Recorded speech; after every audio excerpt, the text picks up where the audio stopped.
الحمدللہ رب العالمین والعاقبۃ للمتقین والصلاة والسلام علی سید الانبیاء والمرسلین اما بعد فاعوذ باللہ من الشیطان الرجیم بسم اللہ الرحمن الرحیم ان الصلاة تنہی عن الفحشاء والمنکر صدق اللہ مولانا العلی العظیم۔ بادِ توحید کے متوالوں، شمع رسالت کے پروانوں، غوث و خواجہ اور رضا کے چاہنے والوں، آئیے سب سے پہلے ہم اور آپ نہایت ہی ادب اور احترام کے ساتھ اپنے اور ساری کائنات کے مرکز عقیدت جناب محمد الرسول اللہ صلی اللہ تعالی علیہ وسلم کی بارگاہ بے کس پناہ میں جس طرح سے میں آپ کو پڑھاؤں میرے ساتھ مل کر پورا مجمع با آواز بلند ہدیہ غلامی درود و سلام کے انداز میں پیش کر لیں۔ الصلاة والسلام علیک یا رسول اللہ، الصلاة والسلام علیک یا حبیب اللہ،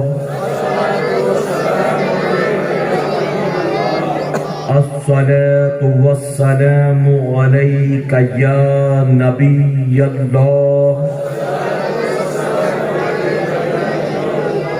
وعلى آلك وأصحابك یا نور اللہ صلی اللہ تعالی علیہ وسلم۔ رب کعبہ کی بارگاہ میں دعا ہے، مولا اپنے حبیب صاحب لولاک صلی اللہ تعالی علیہ وسلم کے صدقۃ فعل ہم تمام حاضرین اور سامعین کا تیرے اس ذکر پاک کی محفل میں شرکت کرنا میرے کریم قبول فرما، ہمیں خیر و عافیت کے ساتھ ماہ شعبان و ماہ رمضان المبارک نصیب فرما، ان آنے والے بڑے مہینوں، بڑے دنوں، بڑی راتوں کا ہمیں صحیح طور پر احترام کرنے، خوب عبادتیں کر کے تجھے راضی کرنے کی توفیق نصیب فرما۔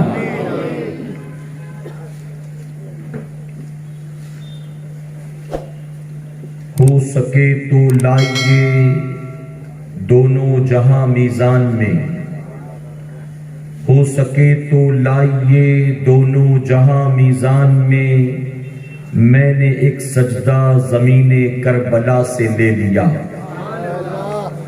اور وہ ایک سجدہ جسے تو گراں سمجھتا ہے، وہ ایک سجدہ جسے تو گراں سمجھتا ہے، ہزار سجدوں سے دیتا ہے آدمی کو نجات۔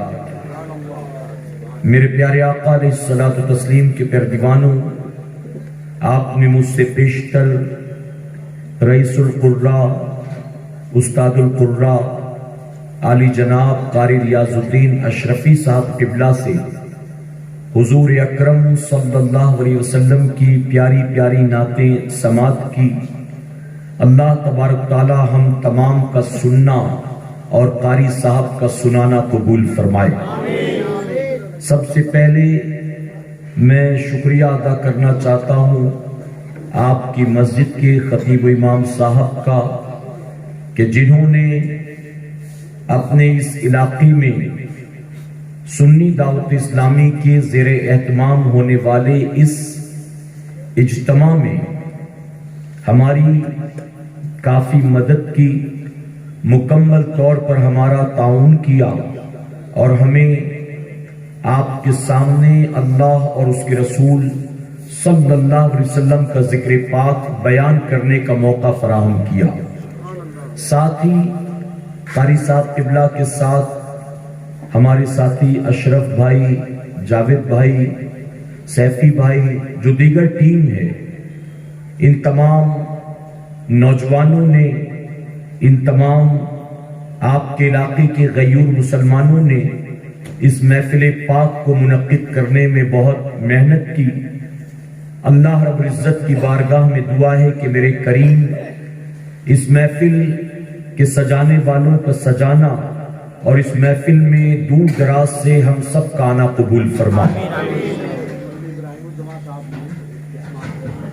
ماشاءاللہ قاری صاحب قبلہ فرما رہے ہیں، ابراہیم الزماں صاحب نے بھی بہت محنت کی، اور ہمارے بڑے مخلص ساتھی سہیل بھائی جو کاشی پور کے رہنے والے ہیں اور وقتاً فوقتاً الحمدللہ سنی دعوت اسلامی کے مبلغین کا جن کے گھر، ذمہ داران کا جن کے گھر آنا جانا ہے، میں دعا کرتا ہوں کہ میرے رب کے خزانے میں کوئی کمی نہیں، اس کے دین کی خدمت کے لیے اخلاص کے ساتھ جتنے لوگ بھی آگے بڑھتے ہیں، نکلتے ہیں، اللہ سب کو دونوں جہاں میں اس کا بہتر اجر عطا فرمائے۔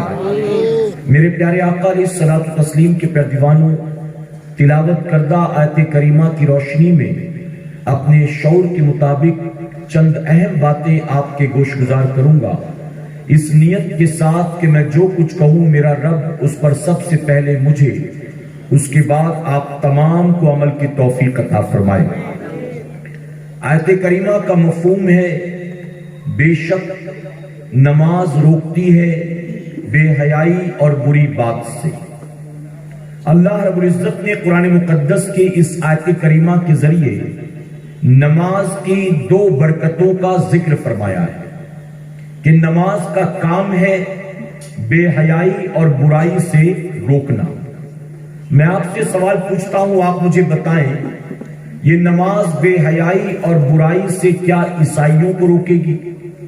یہ نماز بے حیائی اور برائی سے کیا یہودیوں کو روکے گی؟ یہ نماز بے حیائی اور برائی سے کیا مشرکین کو روکے گی؟ آپ کہیں گے نہیں، بلکہ یہ نماز بے حیائی اور برائی سے روکے گی تو صرف مسلمان کو روکے گی۔ کیوں؟ اس کی وجہ کیا ہے؟ اس کی وجہ کہ جن کے نام میں نے گنائے ان کا نہ اسلام سے کوئی تعلق ہے، نہ ان کا نماز سے کوئی تعلق ہے۔ تو ظاہر ہے کہ جن کا نماز سے کوئی تعلق نہیں ہے، نماز انہیں بے حیائی اور برائی سے روکنے والی نہیں۔ تو نماز بے حیائی اور برائی سے مسلمان کو روکتی ہے، یہ بات کلیئر ہو گئی۔ اب میں آپ سے پوچھتا ہوں کہ جب نماز بے حیائی اور برائی سے مسلمان کو روکتی ہے تو پھر آج دنیا بھر کے مسلمانوں میں بہت سے مسلمان بے حیائی اور برائی میں مبتلا کیوں نظر آتے ہیں؟ جب یہ نماز صرف مسلمان کو روکتی ہے بے حیائی سے، جب یہ نماز صرف مسلمان کو روکتی ہے برائی سے، تو پھر مسلمانوں میں آج شرابی کیوں پائے جاتے ہیں؟ پھر مسلمانوں میں آج جواری کیوں پائے جاتے ہیں؟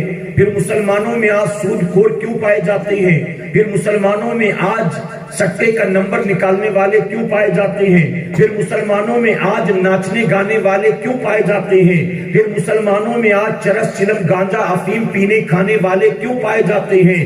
جب نماز مسلمان کو بے حیائی اور برائی سے روکتی ہے تو قوم مسلم کی بچیاں بے پردہ کیوں ہیں؟ قوم مسلم کی بچیاں بے حیا کیوں ہیں؟ قوم مسلم کی بچیاں بے غیرت کیوں ہیں؟ آپ بتائیں، جب نماز روکتی ہے صرف مسلمان کو، پھر مسلمان برائی اور بے حیائی میں مبتلا کیوں ہے؟ تو آپ کہیں گے کہ نماز یقیناً مسلمان کو روکتی ہے، لیکن ہر مسلمان کو نہیں روکتی، بلکہ اسی مسلمان کو روکتی ہے جو مسلمان نماز پڑھا کرتا ہے۔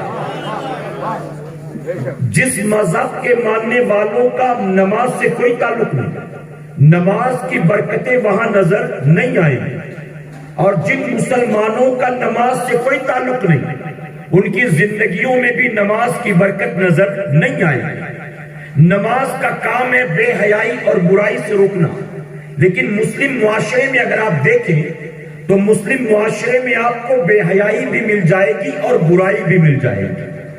کیا آپ نے کسی مسلمان کو کبھی شراب پیتا نہیں دیکھا ہے؟ آپ کہیں گے کہ میں نے نہیں دیکھا، یہ صرف الزام ہے، آپ کہیں گے نہیں، میں منبر رسول پر موجود ہوں، علماء کی موجودگی میں کہوں گا، میں نے مسلمان کو صرف سال کے 11 مہینے نہیں، رمضان شریف میں بھی شراب پیا ہوا دیکھا ہے، رمضان شریف میں بھی۔ کیا آپ نے کسی مسلمان کو کبھی جوا کھیلتا نہیں دیکھا؟ کیا کسی مسلمان کو سود کا کاروبار کرتا نہیں دیکھا؟ میرے پیارے آقا کے پیروانوں، کیا کسی مسلمان کو اپنی بیوی کو سجا دھجا کر بائک پر بٹھا کر بازار سے لے جاتا مال میں گھماتا نہیں دیکھا؟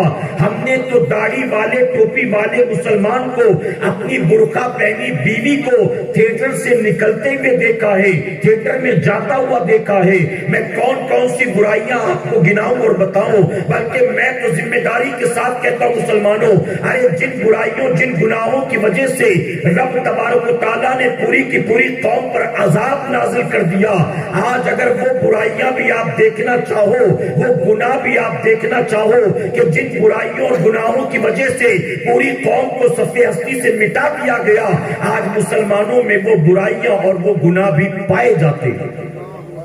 آخر وجہ کیا ہے؟ تو جواب آسان سا ہے، جواب آسان سا۔ اگر کسی کو ہارٹ کا پرابلم ہے، اگر کسی کو ایسا مرض ہو جائے کہ جس مرض کا علاج کرنے والا ڈاکٹر پورے کولکتہ میں نہیں، لیکن اس کو معلوم ہے کہ اس بیماری کا علاج دلی میں ہو سکتا ہے، اس بیماری کا علاج بمبئی میں ہو سکتا ہے، کہ اس مرض کے علاج کا اسپیشلسٹ ڈاکٹر بامبے میں ہے، جس کے پاس ڈگری امریکہ کی ہے، اگر پتہ چل جائے کہ فلاں جگہ پر اس بیماری کا ڈاکٹر موجود ہے، اب بتائیے ڈاکٹر بھی موجود ہے، مریض بھی موجود ہے، لیکن ڈاکٹر اپنے شہر میں ہے، اپنے علاقے میں ہے، اور مریض اپنے گھر میں ہے، تو اب بتائیے اس مریض کو کیا اس ڈاکٹر سے کوئی فائدہ ہونا ہے؟ اس ڈاکٹر سے اس کو آرام ملنا ہے؟ آپ کہیں گے نہیں ملے گا۔ کب ملے گا؟ جب وہ مریض ڈاکٹر کے پاس جائے گا، جب وہ مریض ڈاکٹر سے علاج کروائے گا، تب جا کر اس کے مرض کا علاج ہوگا، بیماری دور ہوگی۔ تو یقین مانو مسلمانوں، رب کا وعدہ حق ہے، بے شک نماز روکتی ہے بے حیائی سے اور برائی سے، لیکن مسلم معاشرے میں اگر بے حیائی اور برائی پائی جاتی ہے تو اس کی سب سے بڑی وجہ یہ ہے کہ مور دین 90% مسلمان ایسے ہیں جو نماز پڑھتے ہی نہیں، نماز پڑھتے ہی نہیں۔ کسی نے بہت خوب کہا تھا کہ آج مسلمانوں میں بعض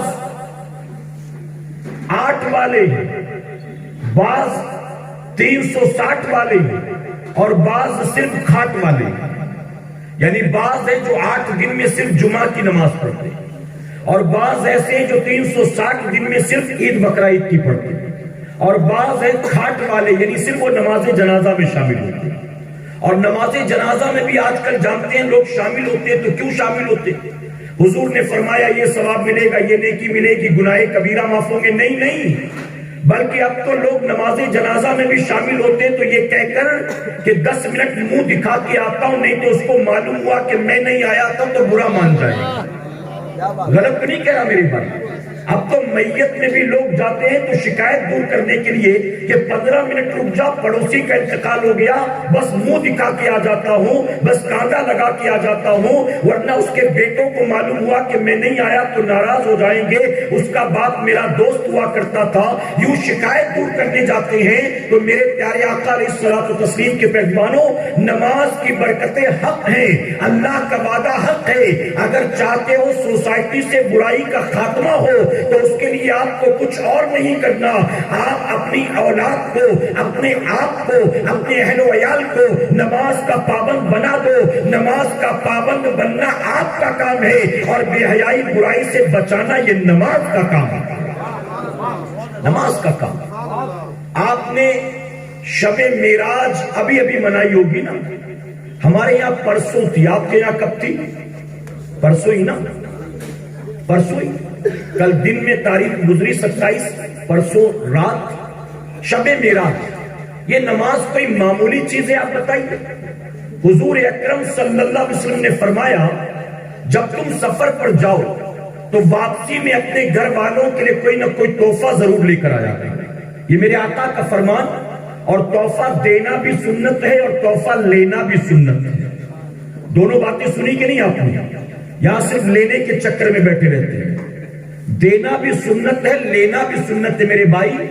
جب لینے کی سنت پر عمل کرتے ہو کبھی دینے کا جذبہ بھی پیدا کرو۔ کبھی دینے کا، میں معذرت کے ساتھ کہوں گا، برا مت ماننا، شب برات میں لوگ اپنے مرحومین کی قبروں پر جاتے ہیں اور وہاں جا کر 200 روپے کے عطر کی بوتل پوری پلٹ دیتے ہیں. دادا کی قبر پر، ابا کی قبر پر، نانا کی، اپنے مرحومین کی قبر پر 200 روپے کی عطر کی پوری بوتل خرید کر پلٹ دیتے. ان سے پوچھو کہ اس سے قبر والے کو کوئی فائدہ ہوگا؟ اس سے قبر والے کو؟ اعلیٰ عظیم البرکت فرماتے ہیں اللہ نہ کرے 100,000 بار نہ کرے، اگر اس کی قبر جہنم کا گڑھا ہے تو تیرے عطر ڈالنے سے اس کے عذاب میں کوئی کمی نہیں آئے گی. اور اللہ کرے ہر سنی کے لیے یہی فیصلہ ہو. اعلیٰ حضرت فرماتے ہیں کہ اگر قبر جنت کا باغ بن چکی ہے، اگر قبر جنت کا باغ ہے تو تیرے دنیا کے عطر کی اسے کوئی ضرورت نہیں ہے، اس کی قبر میں تو جنت کی خوشبو آ رہی ہوگی. تو 200 کی عطر قبر پر ڈالنے کو تیار، لیکن مسجد کے امام کو سال میں ایک بار 50 روپے کی عطر دینے کو تیار نہیں. ارے میں کہتا ہوں کسی غریب کو خرید کر اگر عطر کی ایک بوتل دے دو، وہ غریب جو خرید کر بیچارہ نہیں لگا سکتا، آپ کے دیے ہوئے عطر کو اگر جمعہ بھی لگائے گا حضور کی سنت سمجھ کر، اللہ اس کو بھی ثواب دے گا، آپ کو بھی ثواب عطا فرمائے گا. سیدنا عمر فاروق اعظم رضی اللہ عنہ جمعہ کے دن آتے تھے مسجد نبوی شریف میں، اور آپ آ کر مسجد نبوی شریف کی کھڑکیوں پر، دروازوں پر، پردوں پر عطر لگایا کرتے تھے.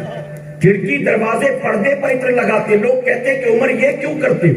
لوگ اپنے لباس پر لگاتے، کپڑوں پر لگاتے، امامہ پر لگاتے، چادر پر، آپ مسجد کے در و دیوار پر کیوں؟ تو فرماتے ہیں کہ جمعہ کے دن دور دراز سے بہت سے دیہاتی آتے ہیں، غریب آتے ہیں، تپتے ہوئے صحرا میں آتے ہیں، پسینے میں لت پت آتے ہیں، تو ان کے پسینے کی بو کی وجہ سے کسی کو پریشانی نہ ہو، اس لیے جمعہ کے دن میں مسجد نبوی شریف کے در و دیوار کو خوشبو سے معطر کر دیتا ہوں. یا ہم سال گزر جائے کبھی مسجد کے امام کو نہیں دیتے خرید کر. غلط تو نہیں کہہ رہا میری بھائی. ایک المیہ میں بتاؤں، چبھتی بھی بات برا مت مانیے گا، اپنے عنوان کی طرف چلوں گا لیکن آپ کی تربیت کرتا چلوں. جانتے ہمارے ایک ساتھی ہیں بامبے میں، انہوں نے بتایا کہ ہمارے گاؤں کے امام صاحب جو گاؤں کی مسجد کے 30 سال سے امامت کر رہے ہیں. امام صاحب کی آنکھ میں کوئی تکلیف ہو گئی. جب ڈاکٹر کو دکھایا گیا تو ڈاکٹر نے کہا کہ ان کے آپریشن میں 60,000 روپے لگے گے. تو امام صاحب کی آنکھ کا آپریشن کرانے کے لیے گاؤں والوں نے گاؤں سے لے کر بمبئی تک چندہ کیا. امام صاحب کی آنکھ کا آپریشن کرانے کے لیے سب کو بتا دیا کہ امام صاحب کی اتنی کنڈیشن نہیں ہے کہ وہ آنکھ کا آپریشن کرا سکے، اور ہم بھی اتنا جذبہ نہیں رکھتے کہ اپنی جیب سے کرا دیں. اس لیے امام کے لیے چندہ کہیں سے 500، کہیں سے 1100، کہیں سے 2000، کہیں سے 15. امام صاحب کی آنکھ کا آپریشن کرانے کے لیے 60,000 کا چندہ لوگوں سے بھیک کے طور پر جمع کیا گیا. اور وہ آدمی کہتا ہے کہ حضرت مجھے تکلیف اس بات کی ہے، وہ جو 30 سال سے بیچارہ 6,000 کی نوکری کرتا ہے، جب فجر میں پورا گاؤں سوتا ہے، وہ اللہ کا سجدہ کرتا ہے، وہ حیا علی الصلاۃ حیا علی الفلاح کی صدائیں بلند کرتا ہے، الصلاۃ خیر من النوم کہہ کے لوگوں کو بلاتا ہے، گاؤں والوں کے کان پر جو تک نہیں رہتا. وہ جو 30 سال سے نوکری کرتا ہے، اس امام کی آنکھ کا آپریشن کرانا ہوا تو بمبئی تک اس کے نام پر بھیک مانگی گئی. اور ہمارے گاؤں میں جب 10 محرم کی تاریخ آئی ہے تو 3.5 لاکھ روپے تعزیے اور لنگر پر خرچ کیا گیا.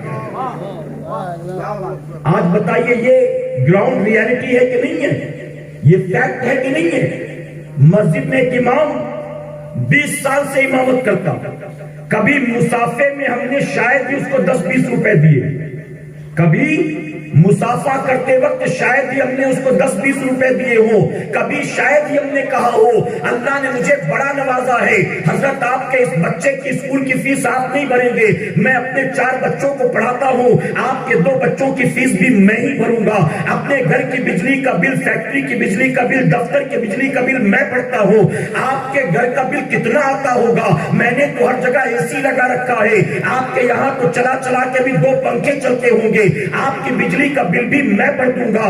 اپنے لیے کبھی فروٹ خریدا ہو تو کہا وہ چلو امام صاحب کے بھی تو بچے ہیں, آدھا کلو ان کے لیے بھی لے لیتے ہیں, کچھ ان کو بھی دلا دیتے ہیں. بلکہ میرے بھائی برا مت ماننا, ہم نے اپنی آنکھوں سے دیکھا ہے جب تراویح سنانے کے لیے حافظ کوئی بمبئی جیسے شہر میں آتا ہے اور آخری اشرے میں ٹرسٹی نکلتے ہیں اس کے لیے تحفہ وغیرہ خریدنے کے لیے, تو مسجد میں آنے والے حافظ قرآن کو جو تراویح سنانے کے لیے اپنا گھر بار ماں باپ سب چھوڑ کر کئی ہزار میل کا سفر طے کر کے آیا ہے, جو 30 دن آ کر آپ کو تراویح کی نماز پڑھاتا ہے, اس کے لیے جاتے ہیں تو 150 پونے 200 روپے کے میٹر کا کپڑا خرید کر لاتے ہیں, اور وہی ٹرسٹی اپنے لیے 850 900 روپے میٹر کا کپڑا خریدتا ہے, اور امام صاحب کو حافظ قرآن کو 200 میٹر کا دے کر وہ یہ سوچتا ہے کہ امام صاحب نے اتنا مہنگا کبھی پہلے نہیں پہنا ہوگا, میں نے جو پہنا دیا وہ اپنی طاقت سے کبھی نہیں پہن سکتے.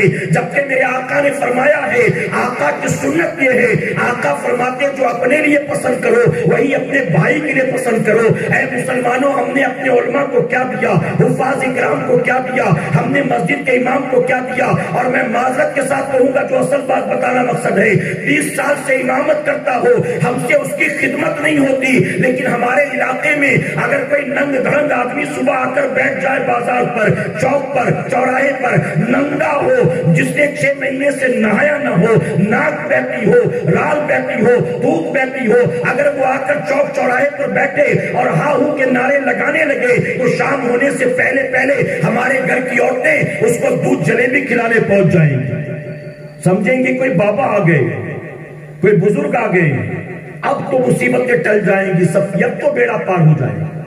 میرے پیارے آقا علیہ الصلوۃ والتسلیم کے پیروانوں, ہم اور آپ دین سے اتنا دور ہو گئے, قرآن و حدیث سے اتنا دور ہو گئے, شریعت و سنت سے اتنا دور ہو گئے کہ ہمیں اور آپ کو پتہ ہی نہیں ہے کہ ہم کس غفلت کی نیند میں کھوئے ہوئے ہیں, ڈوبے ہوئے ہیں, ہمیں پتہ ہی نہیں.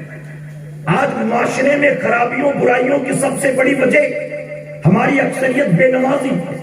ہم نے شب معراج منایا کیسے؟ مسجد میں جمع ہوئے, امام صاحب نے تقریر کی ہوگی, واقعات معراج بیان کیا ہوگا, فلسفہ معراج بیان کیا ہوگا, اس کے بعد چند رکعت نفل نمازیں ہم نے پڑھی ہوں گی, 27 کا روزہ ہم نے رکھ لیا ہوگا. لیکن کیا آپ کو یہ پتا ہے, میرے نبی فرماتے ہیں سفر میں جاؤ تو واپسی میں گھر والوں کے لیے کوئی نہ کوئی تحفہ ضرور لے کر آؤ. اور آقا نے وضاحت کر دی, فرمایا اگر کچھ نہ ہو سکے تو چند پتھر ہی لے کر آ جایا کرو. اب چند پتھر لانے سے مراد پتھر نہیں لانا, بلکہ پتھر کی کوئی قیمت نہیں, ایسی کوئی چیز جس کی کوئی ویلیو نہ ہو وہی صحیح, لیکن لاؤ, خالی ہاتھ مت آؤ. قاری صاحب نکلتے ہیں سفر پر, میں بھی جب گھر پہنچتے ہیں 2-4 دن کے بعد تو اگرچہ بیوی کا کوئی تقاضا نہیں ہوتا, لیکن گھر کے چھوٹے چھوٹے بچے تو یہ امید رکھتے ہیں کہ ابا 4 دن کے بعد آئے, کچھ لایا ہوگا, کچھ نہ کچھ تو میرے لیے لایا ہوگا کہ نہیں, پتا ہوتا ہے کہ نہیں. میرے پیارے آقا کے پیروانوں, کوئی 2 سال سعودی میں رہ کر آئے, اب جب واپس آتا ہے تو باپ کو بھی پتا ہے کہ کچھ نہ کچھ لایا ہوگا, ماں کو بھی پتا ہے کچھ نہ کچھ لایا ہوگا, بیوی کو بھی پتا ہے کچھ نہ کچھ لایا ہوگا, یہاں تک کہ قریبی دوستوں کو بھی پتا ہوتا ہے کہ کچھ نہ کچھ لایا ہوگا. اب تو وہ دور آ گیا یہ لانے لے جانے کا. پہلے لوگ حج کے لیے جاتے تھے, آپ کو یاد ہوگا, تو یہیں سے کفن کا کپڑا ساتھ لے کر جاتے تھے کہ وہاں اگر انتقال ہو گیا تو کفن کے لیے محتاجی نہیں ہوگی, بلکہ کفن کا کپڑا ساتھ لے جا رہے ہیں. اور اگر زندہ واپس آ گئے تو اس کو زمزم میں دھو کر لے جائیں گے تاکہ مرنے کے بعد اسی کو کفن بنا دیا جائے. لیکن اب لوگ حج کے سفر پر جاتے ہیں, عمرہ کرنے جاتے ہیں, تو کفن کا کپڑا نہیں لے جاتے, لسٹ لے کر جاتے ہیں کہ برقع کتنا لانا ہے, کھجور کتنا لانا ہے, زمزم کتنا لانا ہے. اگر پھپھو کو دے دیا تو خالہ ناراض ہو جائیں گی, تو ایک پھپھو کے لیے بھی لکھ لو, ایک خالہ کے لیے بھی لکھ لو, ایک پھپھو کی بیٹی کی 2 مہینے کے بعد شادی ہے اس کے لیے بھی لکھ لو. اب تو لوگ یہ لسٹ لے کر جاتے ہیں کہ لانا کیا کیا ہے اور کتنا لانا ہے. آقا فرماتے ہیں تحفہ لایا کرو, تحفہ دیا کرو, تحفہ لیا کرو. اب جب نبی سفر معراج میں گئے تو اس عظیم سفر پر آقا گئے کہ جس سے جہاں آپ سے پہلے کوئی نبی گیا نہیں, آپ کے بعد قیامت تک کوئی جانے والا نہیں تھا. اب جب محبوب کے واپسی کا وقت آیا, اللہ کی رحمت نے گوارا نہ کیا. وہ محبوب جو اپنے امتیوں کو کہتا ہے سفر سے لوٹو تو تحفہ لایا کرو, اب محبوب خالی ہاتھ چلا جائے میری رحمت گوارا نہیں کرتی, اس لیے اللہ نے تحفہ تحفہ عطا کیا. ہم تحفہ گھر والوں کے لیے لے جاتے ہیں, لیکن اللہ جانتا ہے محبوب کو گھر والوں سے زیادہ اپنی امت پیاری ہے, اسی لیے اللہ نے تحفہ قیامت تک آنے والی امت کے لیے دیا. اور یہ تحفہ کیا تھا؟ یہ نماز کا تحفہ تھا, یہ اللہ کا سجدہ تھا. جب یہ تحفہ لے کر آئے میرے آقا, صدیق اکبر نے تحفے کو اپنے سر پر رکھ لیا, عمر فاروق اعظم نے پیشانی سے لگا لیا, عثمان غنی نے ہونٹوں سے چوم لیا, مولا کائنات نے سینے سے لگا لیا. اسی تحفے کی حفاظت کرتے کرتے امام علی مقام میدان کربلا میں پہنچے, اور یزید کے مقابلے میں یزید تحفے کو درکنار کیے بیٹھا تھا. اس تحفے کو نہیں مانتا تھا, اس تحفے کی حفاظت اور محبت نہیں کرتا تھا. امام حسین کربلا کے میدان میں اسی تحفے کی حفاظت کے لیے حالت سجدہ میں اپنی گردن کو دیتے ہیں. تحفہ پہنچا امام زین العابدین تک, انہوں نے سنبھالے رکھا. تحفہ پہنچا سید موسیٰ کاظم تک, انہوں نے سنبھالے رکھا. تحفہ پہنچا سیدنا غوث اعظم تک, انہوں نے سنبھالے رکھا. تحفہ پہنچا میرے غریب نواز تک, انہوں نے سنبھالے رکھا. لیکن جب غریب نواز نے لا کر یہ تحفہ ہمارے اور آپ کے جیسے لوگوں کو دیا, ہم نے وہ تحفے کو اٹھا کر پیٹ کے پیچھے پھینک دیا, اور ہم نے بتا دیا اے غریب نواز, ہمیں نبی کا لایا تحفہ پیارا نہیں ہے, ہمیں اپنی دکانیں پیاری ہیں, ہمیں 2-4 ٹکے کی نوکری پیاری ہے, ہمیں IPL کا فائنل پیارا ہے, ہمیں بگ باس کا ایپیسوڈ پیارا ہے, ہمیں بیوی بچے پیارے ہیں, ہمیں اپنی فیکٹری پیاری ہے, ہمیں اپنی دکانداری پیاری ہے. ہمیں نبی کا تحفہ پیارا نہیں ہے, ہمیں دنیا پیاری ہے, ہمیں پیسے پیارے ہیں, ہمیں نفس پیارا ہے. ہم نے تحفے کو اٹھا کر پیٹ کے پیچھے پھینک دیا. اب میں آپ سے سوال پوچھتا ہوں, آپ کے اس علاقے میں پہلی بار میں یہاں پر آیا, اب میں تقریر کر رہا ہوں, اب تقریر کے بعد کوئی بندہ آئے اور وہ لا کر ایک قلم مجھ کو تحفے میں دے دے, ایک پین لا کر مجھ کو تحفے میں دے. میں نے دیکھا وہ پین 5-10 روپے کی ہے. میں نے وہ پین دیکھا تو کہا تجھے پتا ہے یہ پین میری کتنے کی ہے؟ اس کے مقابلے یہ بہت زیادہ مہنگی پین ہے, ایسی چھوٹی موٹی سستی سی چیز میں استعمال نہیں کرتا. یہ کہہ کر میں اس پین کو اٹھا کر پھینک دوں, آپ بتائیے اس کو اچھا لگے گا کہ برا لگے گا؟ اس کے دل میں خیال آئے گا خواہ میں ان کو تحفہ دینے کے لیے گیا, میں نے اپنی بے عزتی خود بیٹھے بٹھائی کروا لی, مجھے ان کو نہیں دینا چاہیے تھا. لیکن اس کے برعکس اگر بتائیے میں نے وہ 5 روپے کی پین لے لی, میں نے جزاک اللہ کہا, میں نے شکریہ کہا, اور میں نے اس کو دعائیں دی, اور پھر پین کو یہاں لگا لیا. 1 سال کے بعد 2 سال کے بعد قاری صاحب نے مجھے پھر یہاں دعوت دی, اور میں جب یہاں آنے لگا مجھے پتا تھا اسی علاقے میں جاتا ہوں جہاں ایک بندے نے مجھ کو تحفہ دیا تھا. اب میں اسپیشلی اس پین کو اپنی جیب میں لگا کے آتا ہوں. اب جب میں اسٹیج پر آ کر بیٹھا تقریر میں نے شروع کی, اچانک اس کی نظر پڑی میری جیب پر. اس نے دیکھا 2 سال پہلے میں نے جو پین دی تھی حضرت نے وہ پین اپنی جیب میں لگا رکھا ہے. اب بتائیے فوراً اس کا چہرہ کھل جائے گا کہ نہیں کھل جائے گا؟ وہ فوراً مسکرانے لگے گا, اگر بغل میں بیٹھے سب کو بتائے گا یہ جو حضرت نے پین لگایا ہے نا, یہ جو مولانا صاحب نے پین لگایا ہے نا, 2 سال پہلے آئے تھے ماہ رجب میں نے تحفے میں دیا تھا. اس کا دل باغ ہو جائے گا. اے مسلمانوں ذرا دل پر ہاتھ رکھ کر فیصلہ دو, فیصلہ کرو. ہم جیسا کوئی عام آدمی کسی عام آدمی کو تحفہ دے, اگر قبول کر لے تو دل خوش ہوتا ہے, اور اگر ٹھکرا دے تو دل ٹوٹ جاتا ہے. ہم نے نبی کے لائے تحفے کو ہم نے غور نہیں کیا. یہ تحفہ سفر معراج کا ہے, اس تحفے کو دینے والا اللہ ہے, اور تحفے کو لانے والے رسول اللہ ہے. ہم نے اس تحفے کو جس کی خاطر صحابہ نے میدان بدر میں قربانیاں دی تھی, میدان احد میں جانیں قربان کی تھی, جس کی خاطر نبی نے طائف کے بازاروں میں اپنے جسم ناز کو لہو لہان کرایا تھا, جس کی خاطر حضرت بلال نے کوڑے کھائے تھے. آپ سوچیں وہ تحفہ جس کی خاطر سیدنا عمر فاروق اعظم پر کبھی حملہ کیا گیا, کبھی عثمان غنی کو 3 دن بھوکا پیاسا رکھ کر شہید کیا گیا, کبھی مولا کائنات پر حملے کیے گئے, کبھی کربلا کے میدان میں میرے نبی کے پورے خاندان کو اجاڑ دیا گیا. وہ تحفہ جس کی حفاظت غوث و خواجہ نے ایسے کی کہ 40 سال تک انہوں نے عشاء کے وضو سے فجر کی نماز کو ادا کیا ہے. یہ تحفہ ہم نے اٹھا کر پیٹ کے پیچھے پھینک دیا.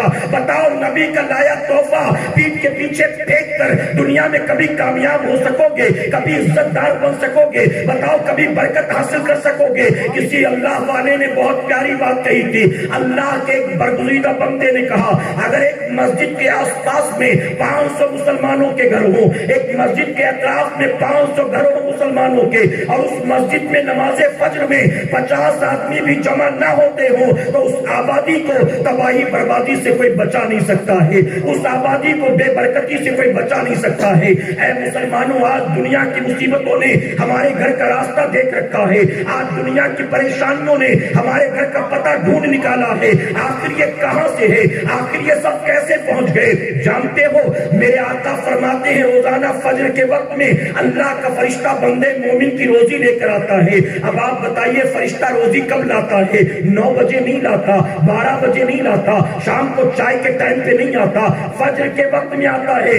فجر کے وقت اگر فرشتہ روزی لے کر آتا ہے اللہ کی جانب سے اور ہم دروازے کھڑکی بند کر کے مزے سے سوتے ہو تو فرشتہ باہر انتظار کرے گا کہ لاٹ صاحب اٹھیں گے تو دے کے جاؤں گا، نواب صاحب اٹھیں گے تو دے کے جاؤں گا، چودھری صاحب اٹھیں گے تو دے کے جاؤں گا۔ حساب کتاب میں رات 3 بج گیا تھا ان کو، ابھی سو رہی ہیں سونے دو، جب اٹھیں گے تو دے کے جاؤں گا۔ نہیں مسلمانوں، آپ جانتے ہو اگر پوسٹ مین ہمارا پاسپورٹ لے کر گھر پر آتا ہے، آدھار کارڈ گھر پر لے کر آتا ہے، جس کے نام کے ڈاکومنٹ ہے، پوچھتا ہے وہ آدمی کہاں ہے، جواب ملتا ہے وہ تو کام پر چلے گئے، پوسٹ مین کہتا ہے ٹھیک ہے کل ان کو پوسٹ آفس بھیج دینا، ڈاکومنٹ لے کر واپس چلا جاتا ہے۔ ہم دوسرے دن پہنچتے ہیں پوسٹ آفس میں، پتا چلتا ہے وہ پوسٹ مین آیا نہیں، ہم تیسرے دن پہنچے تو پتا چلا وہ تو نکل چکا ہے، آپ کو دیر ہوئی کل جلدی آئیے گا، ہم چوتھے دن پہنچے تو پتا چلا اس کی ماں بیمار تھی وہ گاؤں چلا گیا، اپنا ہی ڈاکومنٹ گھر پر موجود نہ ہو تو دھکے کھانے پڑتے ہیں اس کو لینے کے لیے۔ اللہ کا فرشتہ ہمارا نوکر نہیں ہے جو ہمارے انتظار میں کھڑا رہے گا، ہم سو کے اٹھیں گے تو دے کے جائے گا۔ اے مسلمانوں، یہ بے برکتی تم نے مول لی ہے، یہ پریشانی تم نے خود اس کو دعوت دیا ہے۔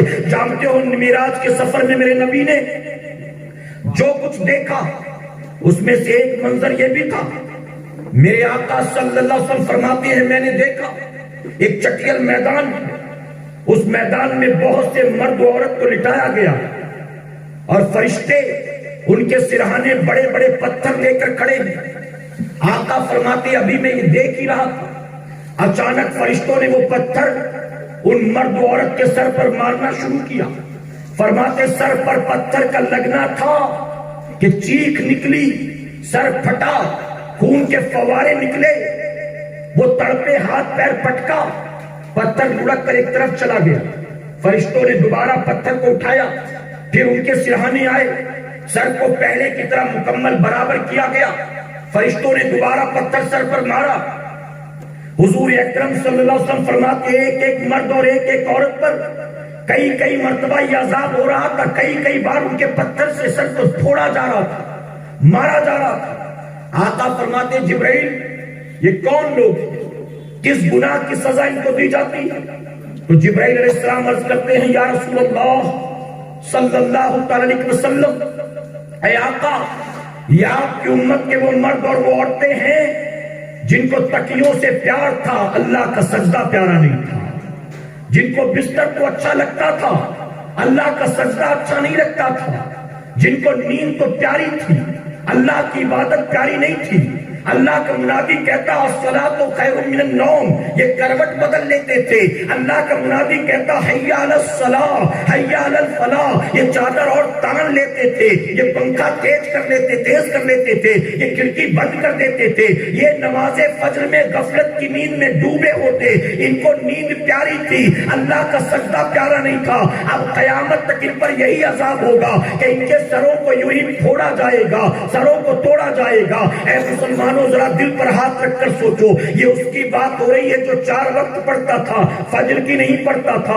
اب جب اس کو یہ عذاب ہوگا تو جو 4 چھوڑے بیٹھا ہے اس کا انجام کیا ہوگا؟ جس کو ظہر کی پرواہ نہیں، جس کو عصر کی پرواہ نہیں، جس کو مغرب کی پرواہ نہیں، اس کا حشر اور انجام کیا ہوگا جانتے ہو؟ میرے پیارے آقا علیہ الصلوۃ والتسلیم کے پیروانوں، سلطان باہو لکھتے ہیں روزانہ ایک گھوڑا اللہ کی بارگاہ میں 70 مرتبہ شکر ادا کرتا ہے، اے اللہ تیرا بڑا احسان ہے، تیرا بڑا کرم ہے، تو نے مجھ کو گھوڑا بنا کر پیدا کیا، اچھا ہوا تو نے مجھے گدھا بنا کر پیدا نہیں کیا۔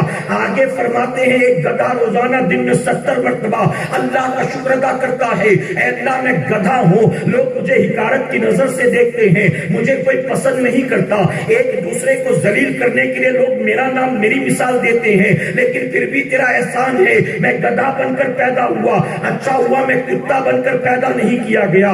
آگے فرماتے کتا دن میں 70 مرتبہ کہتا ہے. توجہ سے سنو میری قوم کے جوانوں, رات بھر پب جی کھیلنے والوں تم بھی سن لو, رات بھر ٹک ٹاک پر لگے رہنے والوں تم بھی سن لو, اپنے آپ کو یوٹیوبر بنا کر کامیابی سمجھنے والوں تم بھی سن لو, رات بھر لوڈو اور 3 پتی کھیلنے والوں تم بھی سن لو, رات بھر یوٹیوب پر گندی گندی ویڈیو ڈھونڈنے والوں اور اپنے دوستوں کے ساتھ شیئر کرنے والوں تم بھی سن لو.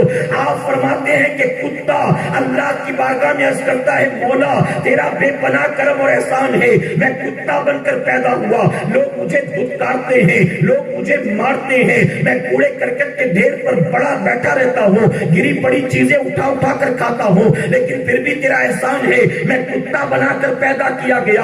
اچھا ہوا خنزیر بنا کر مجھے پیدا نہیں کیا گیا, سور بنا کر مجھے پیدا نہیں کیا گیا.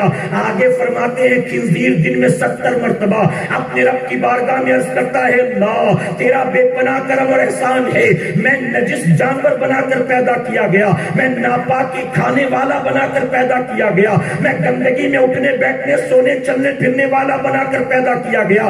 مسلمان میرے قریب آنا کیا میرا نام لینا پسند نہیں کرتے. اے اللہ اچھا ہوا پھر بھی تیرا کرم اور احسان ہے, میں خنزیر بنا کر پیدا کیا گیا, اچھا ہوا مجھے بے نمازی مسلمان بنا کر پیدا نہیں کیا گیا. اللہ اکبر. اے مسلمانوں ذرا سینے پر ہاتھ رکھ کر فیصلہ کرو, ہم کہاں خنزیر کہاں. خنزیر اپنے آپ کو ہم سے بہتر سمجھتے ہیں, ہمیں اپنے آپ سے بدتر سمجھتی ہے. گھوڑا کہتا ہے گدھے سے میں بہتر ہوں, گدھا کہتا ہے کتے سے میں بہتر ہوں, کتا کہتا ہے خنزیر سے میں بہتر ہوں, اور خنزیر کہتا ہے بے نمازی مسلمان سے میں بہتر ہوں. اللہ اکبر. اے مسلمانوں اللہ نے ہمیں اشرف المخلوقات بنا کر پیدا کیا. یاد رکھیں اللہ نے فرشتوں کو نور سے پیدا کیا, لیکن خلافت کا تاج فرشتوں کے سر پر نہیں ہے. اللہ نے جنات کو آگ سے پیدا کیا, لیکن خلافت کا تاج جنات کے سر پر بھی نہیں ہے. اللہ نے ہمیں اور آپ کو مٹی سے پیدا کیا, لیکن خلافت کا تاج اللہ نے حضرت انسان کے سر پر رکھ دیا. آپ سوچیں رب نے مقام کو کتنا بلند فرمایا ہے, ہم نے اپنے آپ کو کتنا گرا دیا ہے, ہم نے اپنے آپ کو لا کر کہاں کھڑا کر دیا ہے. اے سرکار مدینہ کے پیروانوں, تم روزی میں برکت تو چاہتے ہو لیکن تم سے اللہ کے سجدے نہیں ہوتے. تم بیٹی کے لیے اچھے رشتے تو چاہتے ہو لیکن تم سے اللہ کے سجدے نہیں ہوتے. تم چاہتے ہو بیٹے کو کامیابی اور ترقی ملے لیکن تم سے اللہ کے سجدے نہیں ہوتے. تم چاہتے ہو نحوست بے برکتی دور ہو جائے, آپس میں محبت پیدا ہو جائے, لیکن تم سے اللہ کے سجدے نہیں ہوتے. علماء موجود ہیں, میں آپ سے پوچھتا ہوں ان علماء سے سوال پوچھو, کیا نوکری کی وجہ سے نماز چھوڑنا جائز ہے؟ کیا شادی بیاہ کی وجہ سے نماز چھوڑنا جائز ہے؟ کیا ٹھیلے میلے کی وجہ سے نماز چھوڑنا جائز ہے؟ کیا یہ شرعی عذر ہے؟ منگنی میں شامل تھے تو نماز چھوڑ دی, شادی میں شامل تھے تو نماز چھوڑ دی, ولیمے میں شامل تھے تو نماز چھوڑ دی. اللہ گواہ ہے مسلمانوں, میں آپ سب کو علماء کی موجودگی میں اللہ کو گواہ بنا کے کہتا ہوں, تم تو شادی بیاہ میں بھی اللہ کے سجدے چھوڑ دیتے ہو. ہم تو پلیٹ فارم پر ہوتے ہیں, ہم ایئرپورٹ پر ہوتے ہیں, ہم پیٹرول پمپ پر ہوتے ہیں, ہم کسی بس اڈے پر بھی ہوتے ہیں. نماز کا وقت ہو جاتا ہے تو سب چھوڑ کر اللہ کا سجدہ پہلے کرتے ہیں. اس کی وجہ کی کامیابی دنیا کے مال سے نہیں ملتی بلکہ کامیابی اللہ کے سجدوں سے ملا کرتی. اگر میں تقریر نہ کروں تو قیامت میں میری جواب دہی نہیں ہوگی, لیکن جلسوں کے لیے میں نمازیں قضا کروں تو قیامت میں میری جواب دہی ہوگی. جلسے کرنا مجھ پر فرض نہیں تھا, ہر رات تقریر کرنا میرے لیے ضروری نہیں تھا, لیکن جب نماز کا وقت ہو جاتا تو نماز پڑھنا میرے لیے فرض تھا. میں اس سے کائلی, اس سے سستی. میرے امام اعلیٰ حضرت عظیم البرکت فرماتے ہیں نماز عشاء کے بعد اگر دینی محفل میں شرکت کی وجہ سے نماز فجر کے قضا ہونے کا اندیشہ ہے تو دینی محفل میں شرکت ضروری نہیں, تو سو جا تاکہ فجر میں تیری آنکھ کھل سکے. یہ میرے امام کا فیصلہ. لیکن ہم کھیل تماشے کے چکر میں نماز چھوڑ رہے ہیں, کسی پارٹی کا مورچہ نکلا کیمپیننگ میں ہم لگے نماز چھوڑ رہے ہیں, فلم دیکھنے کے چکر میں آئی پی ایل کے چکر میں ہم سوچو نمازیں چھوڑتے, کبھی کامیاب ہو سکتے, کبھی برکت حاصل کر سکتے. آؤ اس عورت کو دیکھو, سیدنا موسیٰ علیہ السلام کی بارگاہ میں ایک عورت آئی, آ کر کہتی اللہ کے نبی میں بہت گناہگار اور سیاہکار عورت, میں نے رب کی بارگاہ میں توبہ کی, آپ سفارش کر دیں تاکہ اللہ میری توبہ قبول فرمائے۔ موسیٰ علیہ السلام فرماتے بتا تو نے گناہ کیا کیا؟ توجہ ہے نا آپ کی؟ موسیٰ علیہ السلام فرماتے بتا تو نے گناہ کیا کیا؟ وہ عورت کہتی اللہ کے نبی میں بہت گناہ گار ہوں، مجھ سے میرا گناہ نہ پوچھے، بس میرے لیے دعا کر دے کہ اللہ مجھے معاف فرمائے۔ موسیٰ علیہ السلام فرماتے ہیں جب تک تو نہیں بتائے کہ تو نے کیا کیا میں تیرے لیے دعا کرنے والا نہیں۔ وہ عورت انکار کرتی رہی، مجھ سے نہ پوچھے، میں نہیں بتا سکتی میں نے کتنا بڑا گناہ کیا۔ موسیٰ علیہ السلام فرماتے پھر جا یہاں سے، میں تیرے لیے دعا کرنے والا نہیں۔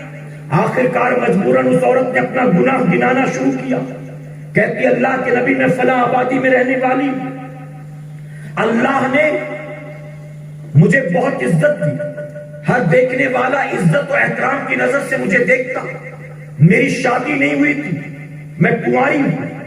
ایک دن شیطان مجھ پر غالب آیا، میں اپنے آپ کو روک نہ سکی اور میں نے ایک نوجوان کو زنا کی دعوت دی۔ رات کے اندھیرے میں چھپ چھپا کر وہ نوجوان میرے پاس آیا، ہم دونوں نے مل کر یہ حرام کام کیا۔ اس کے بعد اجالا ہونے سے پہلے وہ نوجوان چلا گیا۔ میں صبح جب سو کر اٹھی، آبادی والوں نے اسی طرح پہلے کی طرح عزت کی نظر سے دیکھا، لوگ احترام کی نظر سے دیکھتے رہے، کسی کو کانوں کان خبر نہیں کہ رات کے اندھیرے میں نے کیا گل کھلایا تھا۔ اے اللہ کے نبی وقت گزرتا گیا، چند دنوں کے بعد مجھے احساس ہوا کہ اس حرام کاری کی وجہ سے میں حاملہ ہو چکی ہوں، میں پریگننٹ ہو چکی ہوں۔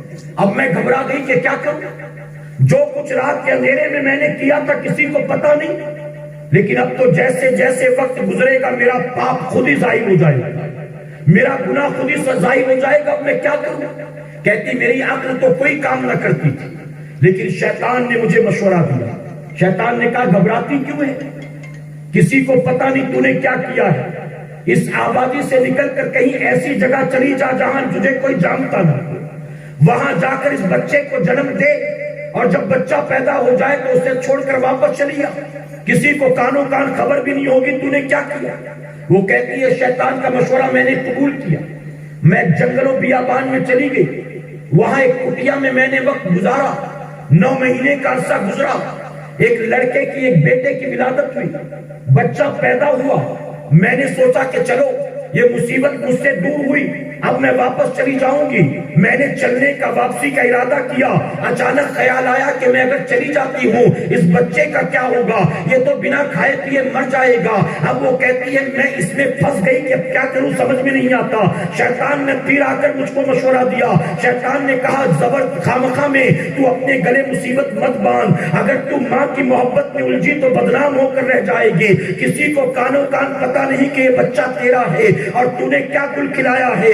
جس طرح سے تنہائی میں بچے کو جنم دیا اسی طرح بچے کو قتل بھی کر دے، کسی کو پتا نہیں چلے گا۔ وہ کہتی ہے اللہ کے نبی میں نے اپنے ہاتھوں سے اپنے بچے کا گلا دبا دیا اور جہاں میں رہتی تھی زمین کو کھود کر اس کی لاش کو میں نے دفن کر دیا اور پھر میں وہاں سے واپس اپنی آبادی میں آ گئی۔ جب اپنی آبادی میں آئی لوگوں نے عزت کی نظر سے دیکھا، احترام کی نظر سے دیکھا، میں نے اب تک جو کچھ کیا تھا کسی کو مجھ پر شک بھی نہیں تھا، کسی کو کانوں کان خبر بھی نہیں تھی، سب مجھے عزت کی نظر سے دیکھتے تھے۔ لیکن اللہ کے نبی آج اچانک میرا ضمیر جاگا ہے، اچانک میرے دل میں خیال پیدا ہوا ہے، میں نے اپنے اتنے بڑے گناہوں کو دنیا سے چھپا تو لیا لیکن قیامت کے دن میرا کیا بنے گا؟ قیامت کے دن تو وہی میرا بچہ اللہ کی بارگاہ میں میرے خلاف مقدمہ دائر کرے گا۔ میں دنیا میں تو بچ بچا کے نکل جاؤں گی لیکن آخرت میں اللہ کی پکڑ سے مجھے کون بچائے گا؟ اس لیے میں چاہتی ہوں کہ آپ دعا کر دیں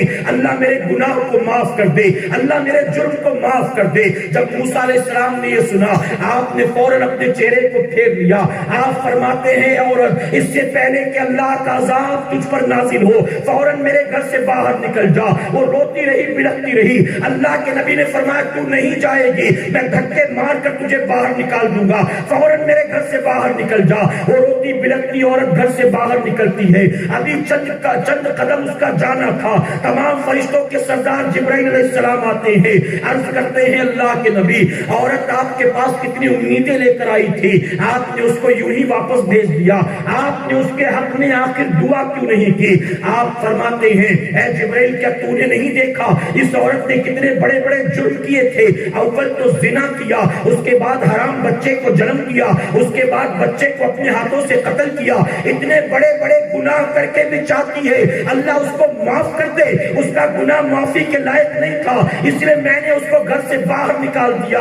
جانتے ہو جبرائیل علیہ السلام کیا عرض کرتے ہیں موسیٰ, اللہ تبارک تعالیٰ فرماتا ہے میرے نبی موسیٰ سے کہہ دو, کیا وہ جاننا چاہتے ہیں اس عورت سے بڑا گناہگار بھی کوئی اور ہے؟ موسیٰ علیہ السلام حیرت سے فرماتے ہیں اے جبرائیل اس عورت سے بڑا گناہگار کون ہو سکتا ہے؟ زانیہ ہے, قاتلہ ہے, اس سے بڑا گناہگار کون ہوگا؟ جبرائیل علیہ السلام عرض کرتے ہیں اے موسیٰ علیہ السلام, اللہ فرماتا ہے وہ بندہ جو جان بوجھ کر اپنی ایک وقت کی نماز کو قضا کر دیتا ہے وہ اس عورت سے زیادہ گناہگار ہوتا ہے, اس عورت سے بڑا خطا کار ہوتا ہے. اے سرکار مدینہ کے پیارے دیوانوں, آپ ذرا سوچو ہماری اور آپ کی نمازوں کا حال کیا ہے, ہماری قوم کے کتنے % لوگ ہیں جو نماز کے پابند ہیں. اے سرکار مدینہ کے پیارے دیوانوں, اگر چاہتے ہو اللہ پھر سے کھویا ہوا وقار عطا کر دے, پھر سے کوئی بھی عزت عطا فرمائے. اگر تم چاہتے ہو جس ملک میں تم نے 800 سال تک حکومت کی ہے, اس ملک میں جہاں تمہیں آج ذلیل و رسوا کیا جاتا ہے, اس ملک میں اگر پھر سے عزت چاہتے ہو, کامیابی چاہتے ہو, تو تمہیں غریب نواز کے نقش قدم پر چلنا ہوگا, غوث اعظم کے طریقے کو اپنانا ہوگا. نفس کے پیچھے پیچھے چلو گے تو یاد رکھنا دنیا بھی ہاتھ سے نکل جائے گی, آخرت بھی تباہ برباد ہو جائے گی. اگر تم نے غوث اعظم کے طریقے کو اپنا لیا, غریب نواز کے نقش قدم پر تم نے چلنا شروع کر دیا, میں منبر رسول پر موجود ہوں, میں ذمہ داری کے ساتھ کہتا ہوں اللہ یہاں تمہیں عزت عطا فرمائے گا اور بعد مرنے کے میرا رب تمہیں سیدھے جنت عطا فرمائے گا. نوح علیہ السلام کی امت کی اس بڑھیا کو دیکھو, جب عذاب آنے والا تھا پانی کا, اللہ نے فرمایا نوح کشتی تیار کرو اور جو تمہارے فرما بردار ہیں انہیں اطلاع کر دو کہ عذاب آنے سے پہلے وہ کشتی میں سوار ہو جائیں, جو کشتی میں رہیں گے وہ بچیں گے, باقی سارے مریں گے. نوح علیہ السلام نکلے سب کو انفارم کرنے, اطلاع کرنے, خبر کرتے کرتے کرتے کرتے دریا کے کنارے پہنچے. وہاں ایک غریب بڑھیا چھوٹی سی کٹیا میں اکیلی رہتی تھی. آپ نے دیکھا وہ عبادت میں مصروف تھی. نوح علیہ السلام نے اس کا انتظار کیا, جب اس نے سلام پھیرا آپ نے سلام کیا, بڑھیا نے مسکرا کر سلام کا جواب دیا. نوح علیہ السلام فرماتے ہیں اللہ ان قریب عذاب نازل کرے گا, میرے دشمنوں کو ختم کر دے گا, عذاب میں گرفتار کر لے گا. میں تجھے اطلاع کرنے کے لیے آیا ہوں اللہ کی بندی, جب وہ عذاب آئے تو تو میری کشتی میں سوار ہو جانا, اللہ تیری حفاظت فرمائے گا. بڑھیا نے کہا بہت بہت شکریہ آپ کا جو آپ نے بتا دیا, اب اتنی مہربانی اور کر دے کہ جب عذاب آنے والا ہو, قریب ہو, تو مجھے اطلاع کر دے. نوح علیہ السلام نے فرمایا ٹھیک ہے آپ نے وعدہ کر دیا. اب آپ چلے گئے, بڑھیا اپنی کٹیا میں عبادت میں مصروف. یہاں تک فرمایا گیا کہ وہ دن آیا جب اللہ تبارک تعالیٰ نے پانی کا عذاب نازل کیا, زمین پانی ابلنے لگی. میرے پیارے آقا کے پردیوانوں, نوح علیہ السلام کے دل دماغ سے اللہ نے بڑھیا کے خیال کو نکال دیا. جانتے ہو کیسا عذاب آیا؟ نوح علیہ السلام کا اپنا نافرمان بیٹا بھی اس عذاب سے نہ بچ سکا. ایک ماں اپنے چھوٹے سے دودھ پیتے بچے کو لے کر ایک پہاڑ کی چوٹی پر چڑھ گئی. پانی پہاڑ کی چوٹی تک پہنچا, اس ماں نے بچے کو گود میں لے لیا, پانی اس کے کمر تک پہنچا, ماں نے بچے کو کندھے پر بٹھا لیا.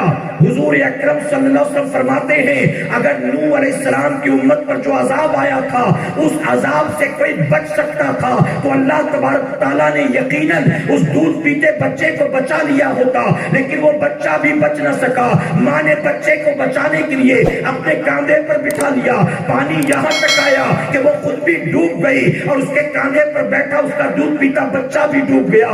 نوح علیہ السلام کا خود کا اپنا بیٹا بھی اس میں عذاب میں گرفتار ہو گیا. جب عذاب چلا اور یہ کشتی جودی پہاڑ پر رکی, آپ نے سب کو نیچے اتارا, آپ خود بھی نیچے تشریف لائے. اب نیچے آتے ہی آپ کو اچانک بڑھیا کا خیال آیا, اللہ اکبر, میں نے وعدہ کیا تھا اس کو بتانا تو بھول گیا, میرے ذہن سے اس کا خیال جاتا رہا, چلیں دیکھیں بڑھیا کا حال کیا ہے. اب نوح علیہ السلام دیکھنے کے لیے آتے ہیں, آپ نے دیکھا تو حیران رہ گئے. اے مسلمانوں, پوری دنیا تباہ برباد ہو گئی تھی, پوری دنیا ختم کر دی گئی تھی, لیکن اللہ کے نبی کی دور سے نظر پڑی, بڑھیا کی کٹیا صحیح سلامت نظر آ گئی.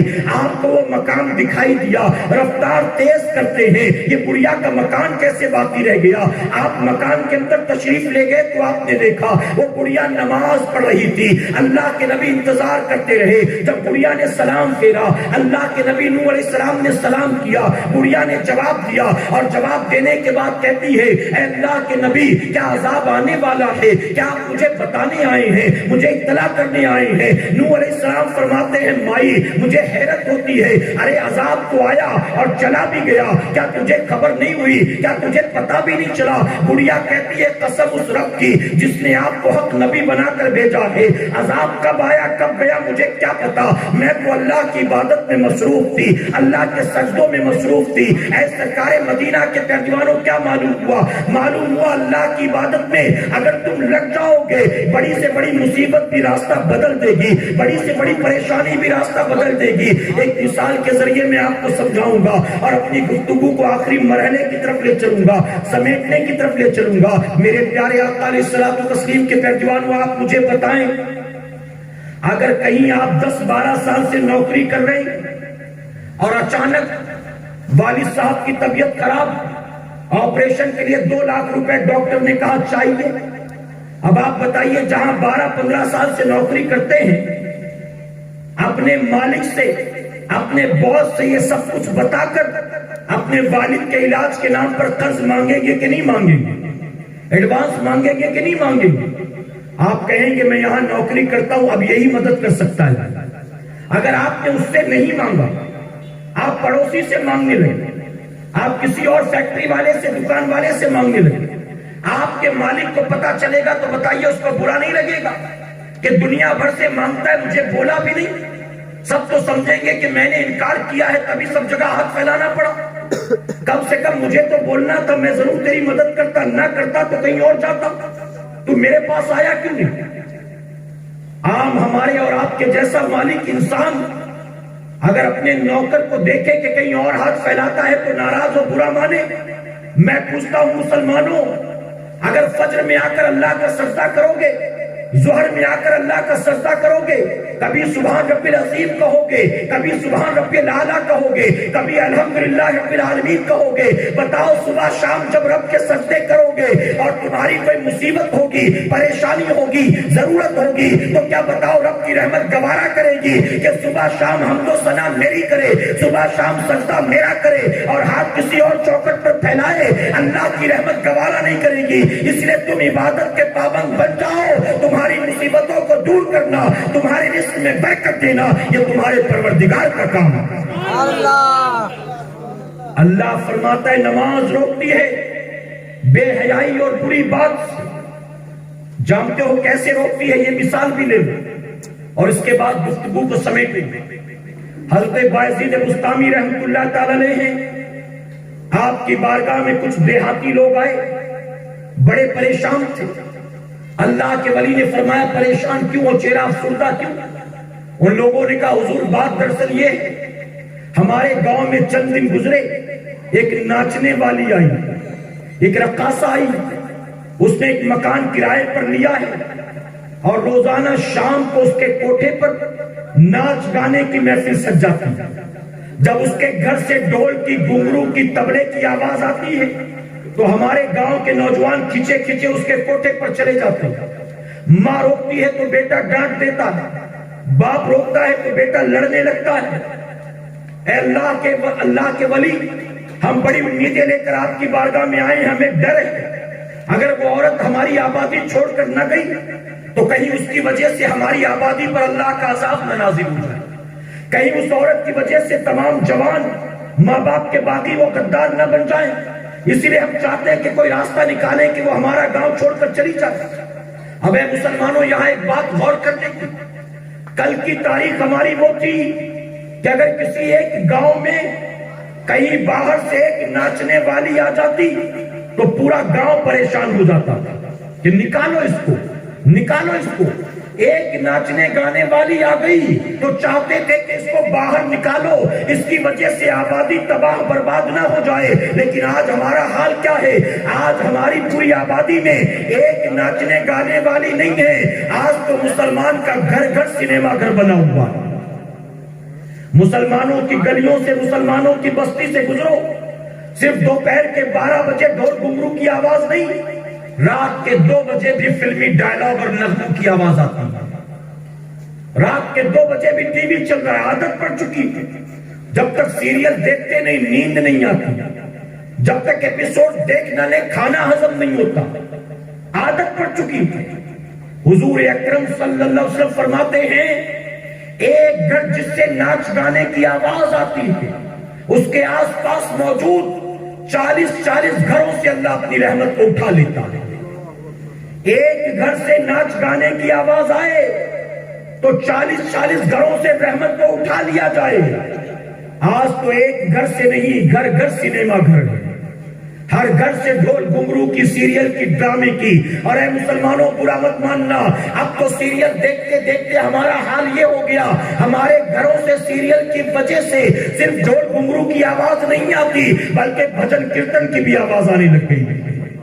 مسلمان کے گھر سے شنکھ کی آواز، مسلمان کے گھر سے گھنٹوں کی آواز، مسلمان کے گھر سے کبھی گیتا کا پاٹ ہو رہا ہے، کبھی رامائن پڑھا جا رہا ہے، اور ہم سمجھتے ہیں تو سیریل دیکھ رہے ہیں، پوجا ہو رہی ہے سیریل میں، ہمارا کیا، ہم تو سیریل دیکھ رہے ہیں۔ بتاؤ مسلمانوں، ہمارے گھروں سے جب ایسی آوازیں آئیں کہ اس گھر میں اللہ کی رحمت کے فرشتے اتریں گے؟ اس گھر میں بتاؤ وہ عورت جو آٹا گوندتے وقت سیریل دیکھے گی، روٹی بیلتے اور سیکتے وقت ڈرامے دیکھے گی، اس کے ہاتھ سے بنی ہوئی روٹیوں کو کھا کر اولاد فرما بردار ہوگی، نمازی ہوگی؟ نہیں، اگر ماں سیریل دیکھ دیکھ کر کھانا بنائے گی تو بیٹا نمازی تو نہیں ہوگا، ڈسکو ڈانسر بنے گا، نچنیا بنے گا، ٹک ٹاک اسٹار بنے گا، یوٹیوبر بنے گا۔ یہ تباہیاں بربادیاں وہ ہیں جس کے دروازے ہم نے خود دکھائے ہیں لوگوں کو۔ اے سرکار مدینہ کے پیروانوں، بایزید بستامی رحمۃ اللہ علیہ فرماتے ہیں ٹھیک ہے مجھے پتہ لکھوا دو، میں ضرور کوئی نہ کوئی انتظام کروں گا۔ گاؤں والے پتہ لکھا کر مطمئن ہو کر چلے گئے۔ اب نماز فجر پڑھنے کے بعد حضرت بایزید بستامی رحمۃ اللہ علیہ اس گاؤں کا پتہ ڈھونڈتے ڈھونڈتے گاؤں میں پہنچتے ہیں۔ اب جب گاؤں میں پہنچ گئے تو اس ناچنے والی کا پتہ ڈھونڈنا شروع کیا۔ لوگ پریشان تھے، ہاتھ میں تسبیح ہے، چہرے پر داڑھی ہے، سر پر عمامہ ہے، سنت والا لباس ہے، چہرے سے نور کی شعاعیں ٹپکتی ہیں، لیکن پتہ کسی اور کا نہیں، ایک رقاصہ کا ڈھونڈتا ہے، ایک ناچنے والی کا ڈھونڈتا ہے۔ کسی کی جرت نہ ہوئی کہ کوئی سوال کرتا، حضور اس کا پتہ کیوں پوچھتے ہو؟ لوگوں نے پتہ بتا دیا۔ حضرت بایزید بستامی رحمۃ اللہ علیہ شام ہونے سے پہلے پہلے اس ناچنے والی کے دروازے پر پہنچ جاتے ہیں، اپنا مصلی بچھاتے ہیں، عبادت میں مصروف ہو جاتے ہیں۔ شام جب سورج ڈھلنے کے بعد محفل شروع ہوئی، کوئی آنے والا جوان نہیں آیا۔ لوگ آتے تھے، اس کی سیڑھیوں پر چڑھتے، بایزید بستامی کو دیکھتے تھے، سلام کر کے پلٹ کر واپس چلے جاتے تھے۔ کسی کی جرت نہیں ہوتی، کہتا کوئی بابا ہٹو ہم کو اندر جانا ہے۔ لوگ آتے تھے تو بڑی امیدوں کے ساتھ، انہیں دیکھتے تھے تو سسک جاتے تھے، وہاں دیکھتے تو ٹٹک جاتے تھے اور سلام کر کے پلٹ کر واپس چلے جاتے تھے۔ رقاصہ پریشان تھی، اب تک کوئی گراہک کیوں نہیں آیا؟ اپنی خادمہ سے کہا جا کر دیکھ تو صحیح گاؤں والوں کو کیا ہو گیا، آج کوئی جوان آتا کیوں نہیں ہے؟ جب اس خادمہ نے دروازہ کھولا، ہاتھ میں تسبیح دیکھی، سر پر عمامہ دیکھا، چہرے سے نور کی کرنیں پھوٹتی دیکھی، واپس جاتی ہے اور جا کر کہتی ہے دراصل بات یہ ہے دروازے پر کوئی فقیر بیٹھا ہے، ہے، اللہ اللہ کر رہا ہے، اسی کی وجہ سے کوئی گراہک نہیں آتے۔ اب رقاصہ کو غصہ آ گیا، یہ کون ہے جو میرے دروازے پر آ کر بیٹھ گیا؟ آتی ہے دروازے پر، آ کر کہتی ہے بابا تجھے گاؤں میں کوئی اور جگہ نہیں ملی، ملا تو میرا دروازہ ملا تھا، یہاں آ کر کیوں بیٹھا ہے؟ عبادت کے لیے کیا اس سے اچھی کوئی جگہ تجھے نہ ملی؟ حضرت بایزید بسطامی فرماتے ہیں اے عورت جانتی ہے میں تیرے دروازے پر کیوں آیا ہوں؟ میں تجھ سے تیری ایک رات کا سودا کرنے کے لیے آیا ہوں، میں تجھ سے تیری ایک رات خریدنے کے لیے آیا ہوں۔ جب رقاصہ یہ سنتی ہے مسکرانی لگتی ہے، کہتی ہے بابا آپ کو اپنی حیثیت معلوم ہے، آپ کو اپنی اوقات معلوم ہے، ارے بڑے بڑے بھی میری ایک رات مجھ سے خرید نہیں پاتے، خریدنے سے پہلے 1000 بار سوچنا پڑتا ہے، تیرے بس کی بات نہیں ہے میری رات کو خریدنا۔ آپ فرماتے ہیں تجھے میری حیثیت کیا معلوم؟ ارے میری حیثیت تو میرا پروردگار بہتر جانتا ہے، تو بس اتنا بتا کہ تیری قیمت کیا ہے۔ رقاصہ نے اپنی قیمت بتا دی۔ حضرت بایزید بسطامی نے اپنی جیب سے سونے کے سکوں سے بھری ہوئی تھیلی کو نکالا، آگے بڑھا کر فرمایا تیری ایک رات کی قیمت جتنی ہے اس سے زیادہ لے کر آیا ہوں، دیکھ لے اور اپنی ایک رات میرے حوالے کر دے۔ اس ناچنے والی نے دیکھا اندر سے سونے کے سکے چمک رہے تھے، فوراً جو ہے پیچھے ہٹتی ہے اور کہتی آپ دروازے پر کیا کر رہے ہیں؟ آج کی رات میں نے آپ کے نام لکھ دی، آئیے میرے گھر میں تشریف لائیے، آج آپ میرے مہمان ہیں۔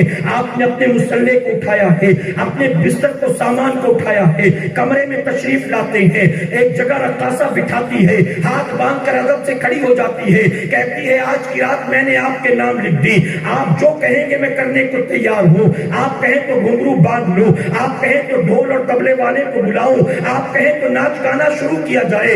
آپ فرماتے نہیں، ہر رات اپنی مرضی سے تو گزارتی ہے، آج رات میں نے خریدا ہے، اب رات میری مرضی سے گزارنا ہوگا۔ اس نے کہا میں نے تو پہلے ہی کہہ دیا، آپ جو کہیں گے کرنے کو تیار ہو۔ آپ نے اپنی تھیلی سے ایک نیا جوڑا کپڑے کا نکالا، آپ نے فرمایا جا کر غسل کر اپنے کپڑوں کو اتار دے، یہ جو میں تیرے لیے لایا ہوں اس کو پہن لے اور اس کو پہن کر میرے پاس آ۔ وہ عورت جاتی ہے، غسل کرتی ہے، نیا جوڑا پہن کر واپس آتی ہے، آ کر کہتی ہے بابا بتاؤ اب کیا کرنا ہے؟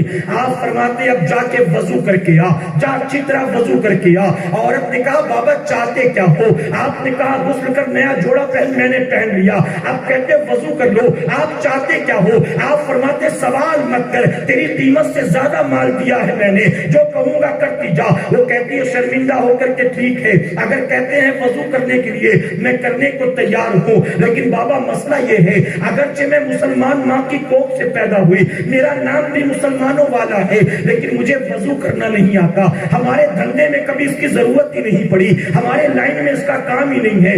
آپ نے فرمایا کوئی بات نہیں، جیسے میں کرتا جاؤں ویسے کرتی جا۔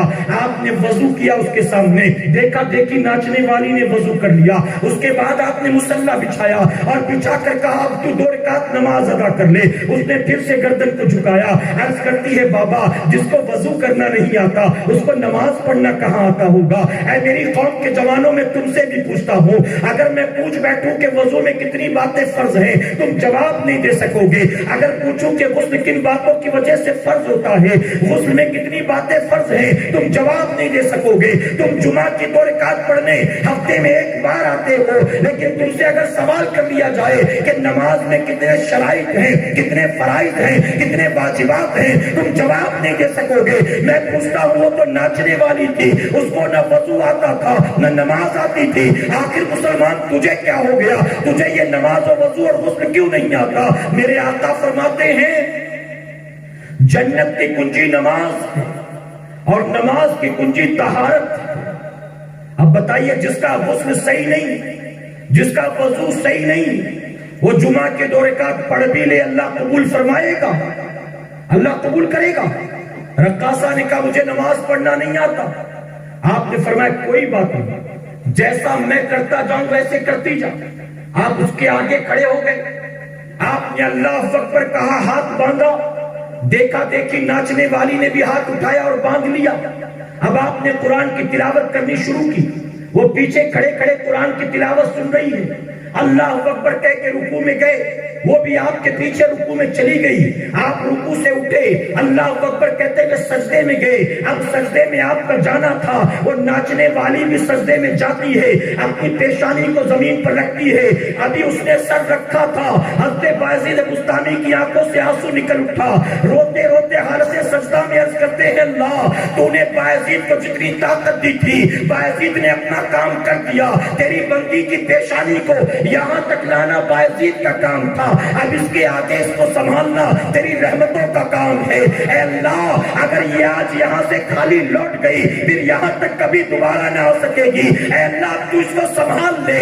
آپ ابھی یہ دعا کر رہے تھے، رقاصہ روتے ہوئے سجدے سے سر اٹھاتی ہے، آپ کے قدموں کو تھامتی ہے اور کہتی بابا اپنا ہاتھ بڑھا، میں تیرے ہاتھوں پر توبہ کرنا چاہتی ہوں۔ ارے آج تک ناچ گانے میں اتنا مزہ نہیں آیا جتنا مزہ قرآن سننے میں آیا ہے، آج تک ٹھمکے لگانے تھرکنے میں اتنا مزہ نہیں آیا جتنا مزہ اللہ کا سجدہ کرنے میں آیا ہے۔ بایزید بستامی نے اللہ کا شکر ادا کیا، آپ نے اس ناچنے والی کو چند نصیحتیں کی، اس کے بعد وہاں سے آپ نکل گئے، آپ نے جو کمرے کا دروازہ بند کیا، اس کے بعد تاریخ میں آتا ہے اس عورت کے چہرے کو پھر کبھی کوئی غیر محرم نہ دیکھ سکا۔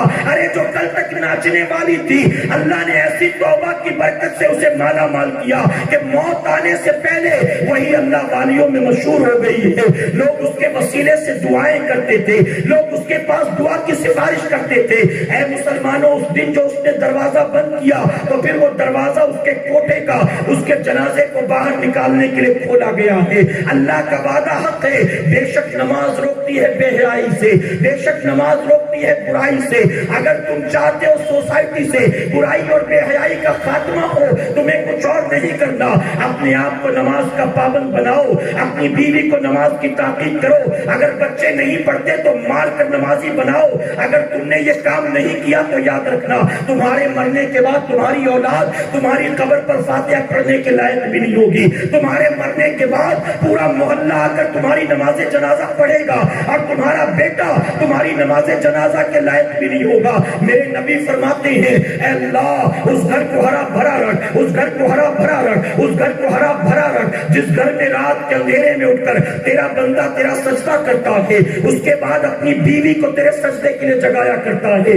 آگے آقا فرماتے اللہ اس گھر کو ہرا بھرا رکھ، اس گھر کو ہرا بھرا رکھ، اس گھر کو ہرا بھرا رکھ جس گھر میں رات کے اندھیرے میں اٹھ کر تیری بندی تیرا سجدہ کرتی ہے اور اس کے بعد اپنے شوہر کو تیرے سجدے کے لیے جگایا کرتی ہے۔ میں پوچھتا ہوں آپ کی آبادی میں کتنے گھر ایسے ہیں، کتنے مرد ایسے ہیں جو فجر میں خود اٹھتے ہیں، اپنی بیوی کو بھی جگاتے ہیں، اپنے بچوں کو بھی اٹھاتے ہیں؟ کتنے لوگ ایسے ہیں جب رشتہ دیکھنے کے لیے نکلتے ہیں تو دلہن جو بننے والی ہے، جو گھر بہو بن کر آنے والی ہے، اس کا چہرہ بھی دیکھتے ہیں، رنگ بھی دیکھتے ہیں، قد بھی دیکھتے ہیں، بال بھی دیکھتے ہیں، آنکھ بھی دیکھتے ہیں، چال بھی دیکھتے ہیں، سب کچھ دیکھتے ہیں، لیکن یہ نہیں دیکھتے کہ نمازی ہے کہ نہیں ہے، قرآن پڑھنا جانتی ہے کہ نہیں ہے، بڑے لوگوں کی تعظیم کرنا جانتی ہے کہ نہیں ہے۔ اے مسلمانوں یہی وجہ ہے اگر گھر کے اندر ایک 60 سال کی بڑھیا نماز پڑھنے والی ہے بھی تو گھر کے 8 افراد بے نمازی بھرے پڑے ہیں، ایک عورت اگر نمازی ہے بھی تو 8 بے نمازی ہیں، وہ اکیلی کھینچ کھینچ کے برکت کتنی لائے گی؟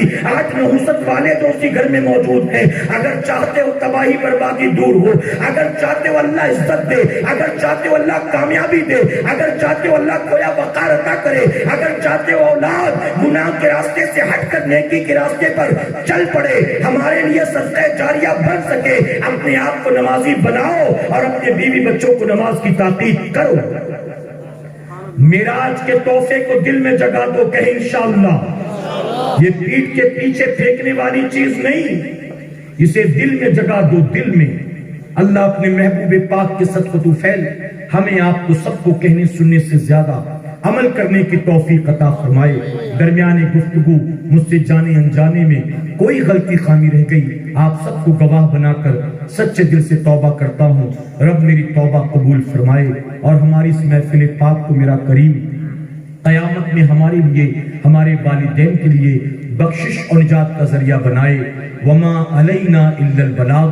میرے پیارے آقا علیہ الصلوۃ والتسلیم کے پیروانوں، آپ کھڑے ہو جائیں صلوۃ والسلام کے لیے، لیکن ایک اعلان اور سماعت کر لیں۔ الحمدللہ یہ جو آپ کیمرہ اور سیٹ اپ سارا دیکھ رہے ہیں، ہمارے بیانات صرف آل اوور انڈیا نہیں بلکہ آل اوور ورلڈ میں جہاں بھی ہوتے ہیں سنی دعوت اسلامی کے اجتماعات، ہمارے یوٹیوب چینل SDI چینل پر اس کو لائیو ٹیلی کاسٹ کیا جاتا ہے۔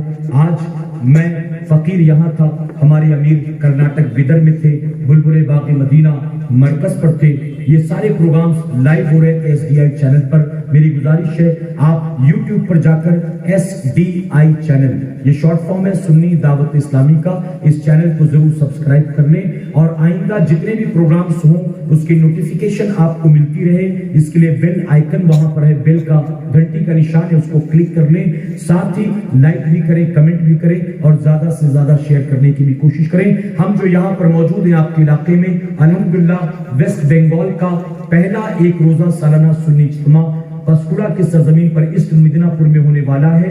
وہاں 15 تاریخ کو اجتماع ہوگا، بعد نماز اثر شروع ہوگا رات 2 بجے تک انشاءاللہ۔